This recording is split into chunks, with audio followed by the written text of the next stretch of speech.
سلام، دکتر زهرا نادری هستم، جراح متخصص زنان. آتروفی واژن یا خشکی واژن بیشتر در افرادی که دچار یائسگی شدن دیده میشه، ولی در کلیه خانم‌هایی که دچار نارسایی زودرس تخمدان هستند و یائسگی زودرس رو تجربه میکنند، ما این علائم رو در زیر 40 سال هم میبینیم.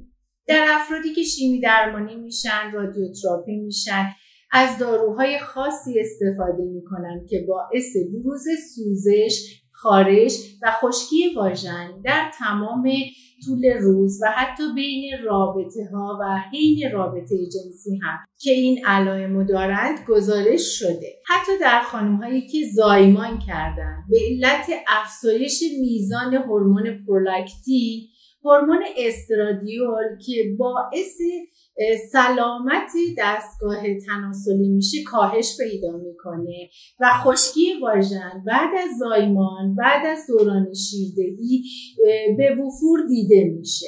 بنابراین توصیه میشه که همه خانم‌هایی که زایمان طبیعی کردن و شیردهی طولانی مدتی رو دارن، برای جلوگیری از بروز این علائم از در واقع روش‌های جدیدی مثل رادیو فرکانسی استفاده کنند.